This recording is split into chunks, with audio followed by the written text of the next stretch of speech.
Hey guys, this is GT-Brawlers. This is the first review slash gameplay video I've done in quite a while, so forgive me if I'm a bit rusty around the edges. Okay, this is a fair review of WarZ, as every other WarZ review I have seen has been rather biased and off-putting, and not highlighted the good points. So this is the survivor screen, which you start on whenever you play the game. This allows you to create your characters, which are survivors, and check all your statistics in game. As you can see on screen now is the global inventory, which it automatically categorises whatever you save that whenever you get to a safe zone, which you can then place into your character again.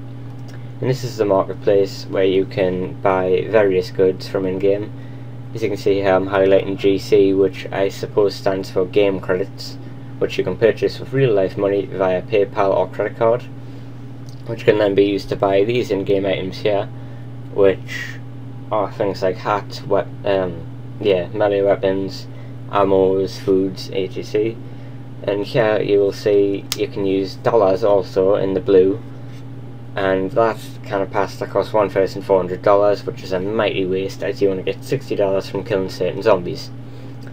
And as you can also see, things like bandages cost $4,500, which is also a rip-off, because if you see on this page you can get night vision goggles for 16,000. So what would you rather have? 4 bandages, 16 cans of pasta, or some night vision goggles, which in my case are very useful, as night times on this game can be very rough. And now I'm going to play the game with my main character, which has quite a good amount of game time.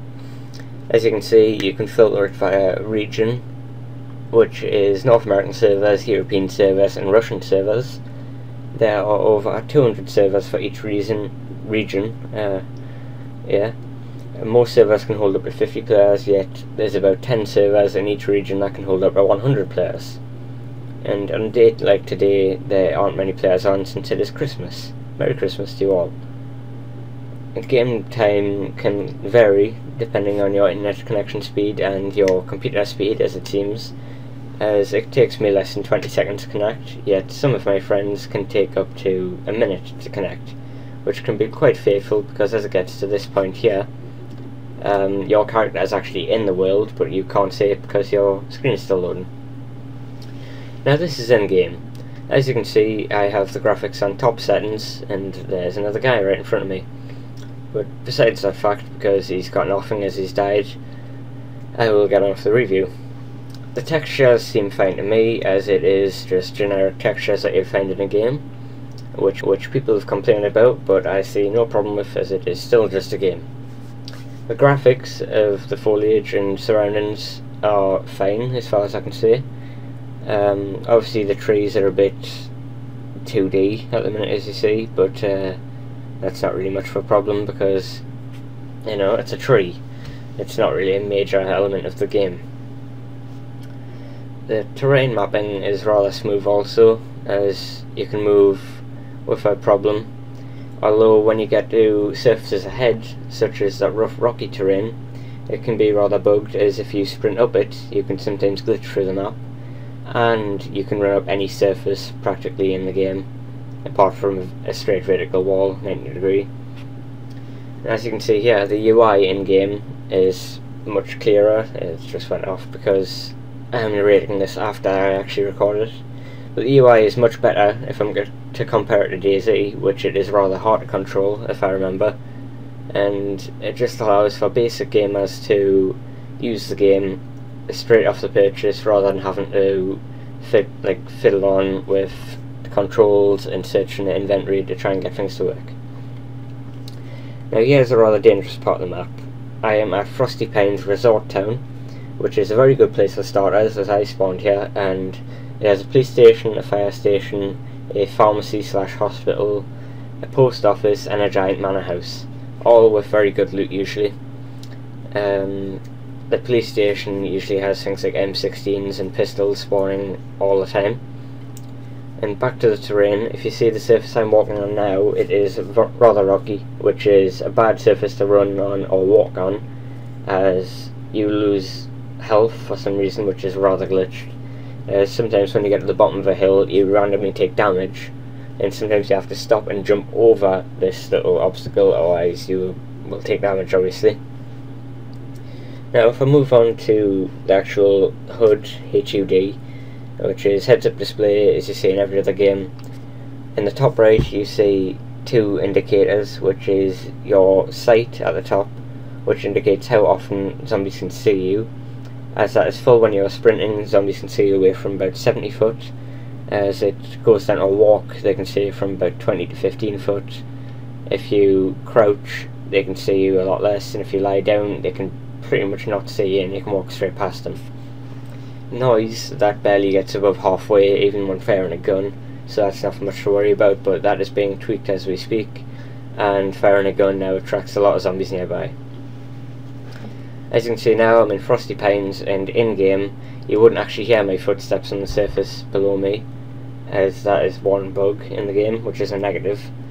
And also on the floor here, it changes from concrete to the traditional, what you've probably heard about, is hammering nails into wood, which is like a floorboard kind of sound, which is totally wrong, as I'm walking on concrete and needs to be fixed pretty urgently because it allows people in other buildings to hear you. As you saw, I've just picked up a Stanag 45 mag, which is ammo for assault rifles, M16s and M4s.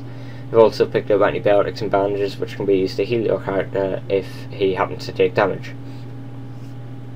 Ahead on this eagle there is more painkillers, which can also be used to heal a character, and there's a helmet which can be worn by a character that has been automatically equipped, but sometimes you can't do that and you have to press your inventory and select it on your character, which is another positive about this game, is it allows instant customization of your character from items in game. So that's the positives. Here again is another faulty sound file, which when you walk on here you get no sound whatsoever, which allows you to sneak up on people.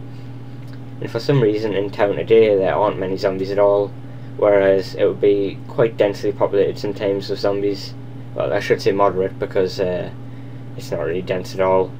And here you see a zombie, as I can sneak past him just by walking, but as I approach the shelves, the zombie outside happens to see me somehow through a wall and comes running in to spoil all my fun. The store is one major point of looting in the game, as it usually gets a lot of shit. And as you've noticed, that somebody's now spotted us, and I've got no free back-to-back slots. So I've got to do a runner.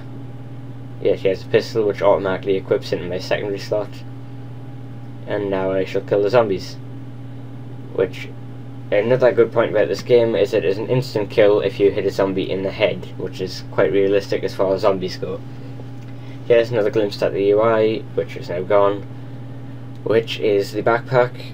The normal backpack that you spawn with only allows 8 slots, whereas you can get better backpacks and just interchange them, which offer more backpack slots. In the supermarket so far, I've found some 9mm guns, which are quite good as far as it goes. These ones are a moderately sounded one, which obviously you want to kill the head.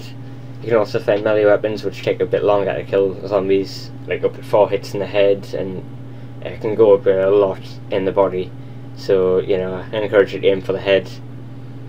I think just about now I've switched over to the controller, which shows that the game has some Xbox controller support, and it also has first person support, which is quite good sometimes, but I prefer third person. Now here's the post office, and the loot usually spawns now. As you can see, a flare, and a bug in the game, which is a negative, is if you reload a gun while you have half a clip and another full clip in your inventory, it drops the half clip and loads the full clip. So you need to watch out and remember to pick it up. Now at this point I'm just going to cut a bit out of the video, as you will see me getting a glitch. In fact, I will leave it in just to show you kind of the process to get into this glitch. As you jump up and down on the shelf a few times, and now it'll cut. Okay, I'm back. As you probably didn't see that, but I just glitched straight up through the roof, and now I've landed on the roof of the post office, which is an alright glitch, as it allows you to say about the town, shoot zombies as you freely please, as I am about to demonstrate now. Instant headshots. The pistol's got quite a good range, and for this part I'm just going to be killing zombies as I review some more of it. As other reviewers have done, such as Rock Paper Shotgun and Kotaku, they have listed this game as terrible, that you shouldn't buy it. But I on the other hand disagree, as this is quite a good game. It's quite fun, addictive, yet there are the issues as shown by everyone else, such as hackers. Now, as you can see in game, just going back on topic, I've just been shot by someone on the top floor of the mansion, who I will now tease for the next 5 minutes as they shoot at me. And it turns out there are 2 of them shooting at me, and I continue to waste their bullets for the next about 3 minutes, luring them in as I talk to my friends on TeamSpeak, on our TeamSpeak server, which will be in the description. You'll probably catch us playing WarZ most days of the week, and it's quite decent. Right now I'm just going to exchange fire with my Jericho for a few minutes, as I've said a few times now.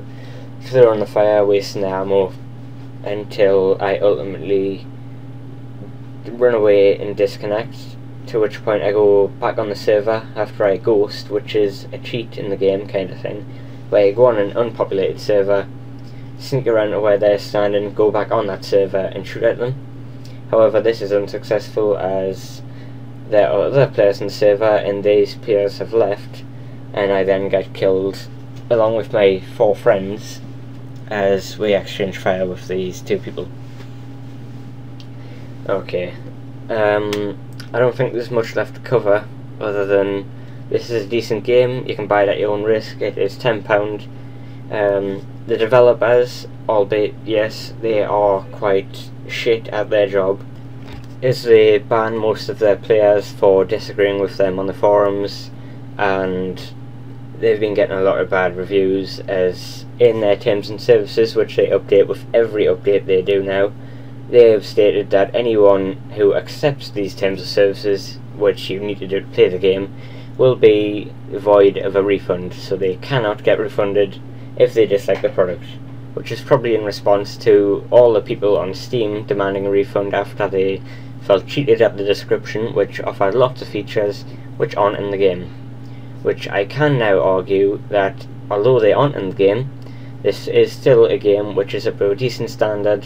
I would say is out of beta, as it is a playable game, and I've never saw a game going to Charlie, as I don't think that exists, but you know, this game would probably be at that rating, as it is still a playable game, but it's still got a long way to go in the feature list, which they should be adding vehicles next, which would be a nice addition to the game, as it is quite a while to travel across the map, which I've forgotten to show you, but apparently it's not 200 kilometers like they promised, but it is still quite a big map, and I look forward to seeing additions to it. Next is the problem of hackers and disconnect times.